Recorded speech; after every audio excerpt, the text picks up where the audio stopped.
I've already heated my rock, and now I'm going to flux the entire bottom piece, the side that's going to solder together, with the top piece that already has the solder activated and cleaned.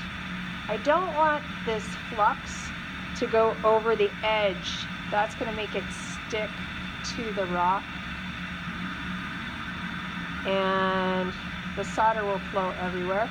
So I'm going to wipe that off with just the edge of my finger, but you need to do the whole piece. Hopefully you can see that. Okay, now I'm going to put this on, and it's a little out of our view of the video. I'm getting better at these, but not perfect. Okay, so now I don't see any solder on the outside. That's good. That's exactly where I want it. Now I turn it back so that the top side is there, and I carefully put it down. Let's see if I can get my tongs to carefully put it down. Okay, and I should not be touching that rock. You can have a friend help you, and you can use your poker so that you don't touch the rock that you already heated. But this needs to all move back, because you can see that the edge of the metal is off the side. Okay, now I'm ready. It's all set for me, and I'm bringing my torch in, but you got to do the same thing you did before. You have to move your flame further away. See how that water from the flux is bubbling? Okay, we want to do that, and we want to heat all the metal and the rock, but we need to make sure that gets glassy first, and then I'm going to press down with my other pick.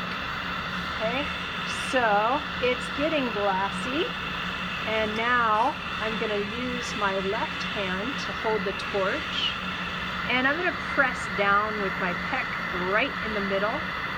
And since I got that heated nicely on the rock, I can go like this. I can also do that right after I lift this up.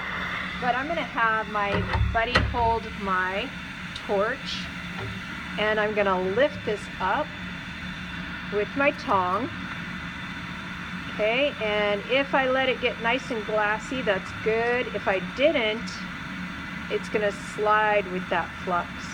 So I want to make it stick like this so I can shoot that flame, the point of the flame, right underneath. Let's see if I can film this better. I'm not sure, but now you can see I'm hitting the rock right underneath, not necessarily the metal itself. And I'm using that pointy flame. I'm going to move this over a little bit. Okay, there we go. That's good. And really, solder flows towards the heat.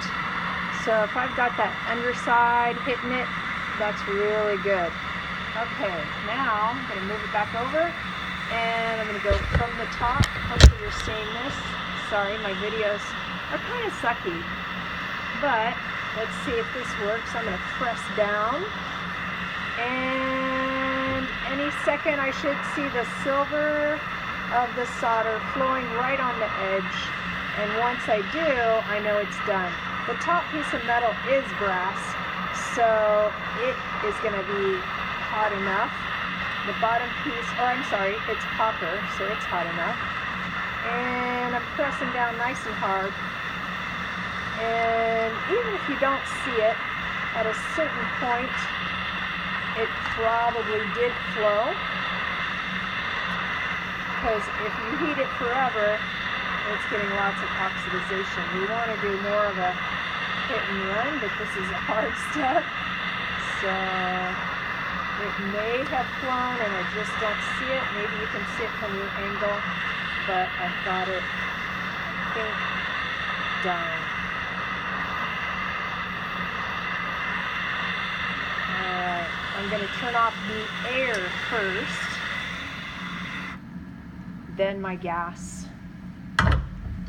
Now, I don't know if it's worked, even if it's stuck together, because the flux will stick it together. So what I have to do is quench it and then look at it. And if you see solder on the side, right there, it probably worked. You don't want it flowing out here. But now we have to pickle it and sand it and see if it's stuck together, and then it's done.